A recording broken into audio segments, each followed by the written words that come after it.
J'ai des bonnes nouvelles pour vous dans le secteur de l'enseignement en technologie fromagère.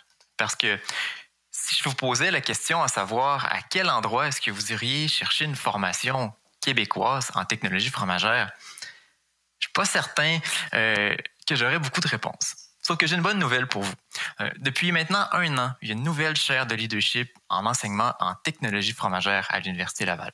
Puis pour vous mettre en contexte, une chaire de leadership, c'est un mécanisme particulier qu'on a à l'Université Laval pour embaucher des professeurs qui ont une expertise spécifique, à condition toutefois d'avoir un financement industriel.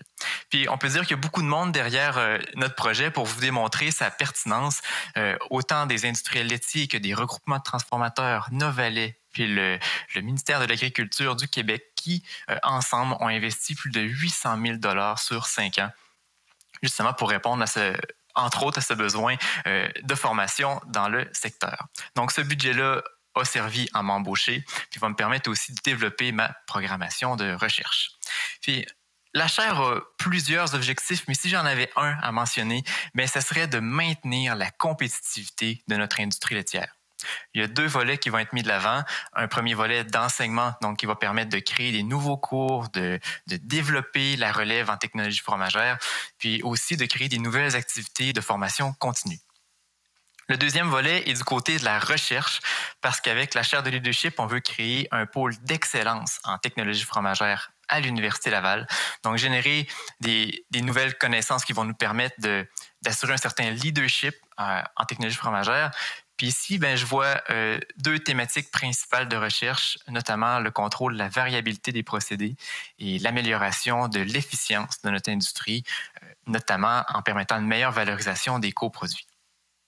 Il y a déjà des retombées qui sont prévues dès 2022 du côté de l'enseignement par la création de nouveaux cours. Un premier techno-fromagère avancée qui va permettre de donner toutes les connaissances théoriques nécessaires de la réception du lait jusqu'à l'emballage des fromages, en mettant de l'avant le plus possible tous les aspects réglementaires derrière la fabrication fromagère. Le deuxième cours est plutôt lié à la performance des entreprises fromagères.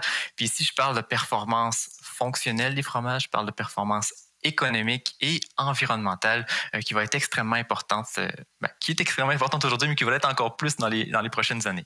Puis à la fin de ce cours-là, j'aimerais que l'étudiant soit en mesure de présenter les chiffres derrière un projet, d'être capable de présenter ces résultats de développement de projet, mais à tous les intervenants de l'usine, que ce soit au directeur marketing ou à la direction de l'usine. Au début, ces cours-là, je les voyais beaucoup pour notre clientèle universitaire, donc premier, deuxième, troisième cycle en sciences des aliments, puis autres programmes connexes. Mais je pense qu'il serait aussi extrêmement pertinent pour plusieurs personnes dans l'industrie qui n'ont pas eu la chance d'avoir une formation spécifique en fromagerie. Puis pour cette raison-là, on plane sur un projet dès 2022 de création d'un micro-programme de 2e cycle en technologie fromagère. Donc, qui inclurait ces 2 cours de fromagerie, puis aussi un cours de gestion, dans un mode d'enseignement très flexible. Donc, le micro-programme qui pourrait être réalisé autant en présence qu'à distance pour faciliter la formation de tout le monde au Québec. Donc, parmi les autres activités à venir au sein de la chaire, on a des activités d'enseignement, bien sûr. Vous avez peut-être vu passer la formation Pas de filet qui a lieu bientôt, le 11 juin, qui est une activité gratuite pour les membres du Centre d'expertise fromagère. Donc, j'ai contribué à l'organisation de cette formation-là. Il va y avoir aussi une école du printemps sur le campus de l'Université Laval. Bien sûr, en temps de COVID, on ne peut pas vous dire quand est-ce qu'elle va avoir lieu, mais on veut qu'elle ait lieu le plus tôt possible. Puis au niveau de la recherche, comme je vous disais, la chaire vise 2 principales thématiques, notamment la maîtrise de la variabilité et l'amélioration de l'efficience de nos usines. On pourra reparler des résultats de recherche dans les prochaines activités de Novalet, mais moi, je veux simplement vous dire que mon plus grand souhait au niveau de la recherche au sein de la clé, c'est de permettre des applications puis des retombées autant à petite qu'à grande échelle. Donc, sur ça, je veux remercier tous les partenaires de la chaire de leadership en enseignement, puis je vous souhaite une bonne journée.